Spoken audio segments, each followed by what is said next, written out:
Neighborhoods First was started by the City of Hagerstown in 1997 as a way to have our residents be able to connect and collaborate with local government to implement enhancements in their neighborhoods, talk about safety concerns. From a safety standpoint, residents who engage with the city through Neighborhoods First, they meet throughout the year. Our police department staff and sometimes other staff from other departments will meet with citizens through the Neighborhoods First program. They'll talk about concerns, possible enhancements, beautification, lighting, anything that the neighborhood would feel is maybe a need. It's a pipeline to, once again, engagement with our local government staff to create that safe, attractive neighborhood. Citywide, if we have somebody that has a lot of questions or is new to the area, we always direct them there because of the different things that the groups do. They have picnics and barbecues and yard sales. They're always sort of getting together and doing some sort of community improvement or community beautification project. So I always direct them to those groups. Do the different functions that the Neighborhoods First groups do, either as individual groups or collectively. They get to know who their neighbors are. They get the opportunity to communicate, which gives us another couple hundred sets of eyes so that we know what's going on, and that way we can properly address the problems and allocate different resources.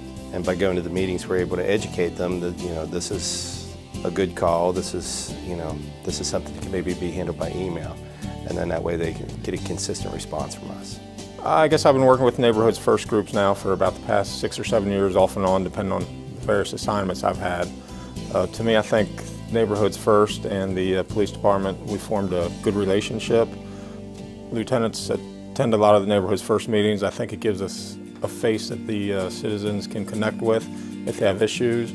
And most of the issues we deal with are quality of life issues.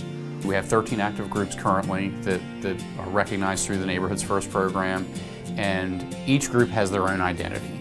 Some groups focus mainly on safety. We have groups that focus on neighborhood beautification. We have groups that focus on events and community building. We have other groups that implement lighting or signage or beautification improvements, traffic safety improvements, pedestrian safety improvements.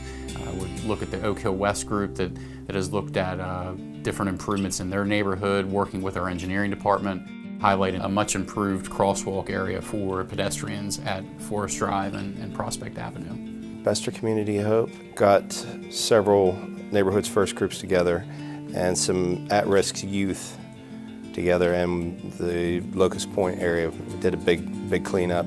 The city was able to supply a lot of dumpsters and bags.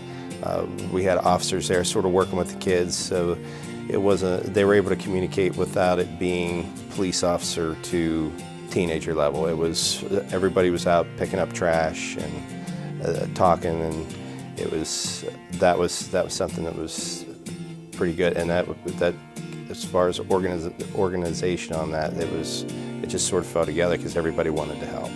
The one neighborhood group, Collegiate Acres, we've had some parking issues. People parking where they're not supposed to. Sometimes the parking spaces were not properly marked. I do a lot of liaisoning with various city departments and work a lot with engineering. So you notice there's a parking sign missing in one of the cul-de-sacs. So I contacted engineering. They were able to put up a no parking sign. And there's also a model home there that had some parking signs which were contrary to the no parking signs that were posted. So working with engineering and the developer, we were able to get the parking signs that they had posted removed and put up an extra no parking sign to remove the ambiguity. Neighborhoods First is very unique. It's a program that we've really not seen anywhere else from a local government perspective, and the groups do all the work. The city provides the support, the city provides staff support, ideas, but the groups are the lifeblood of Neighborhoods First.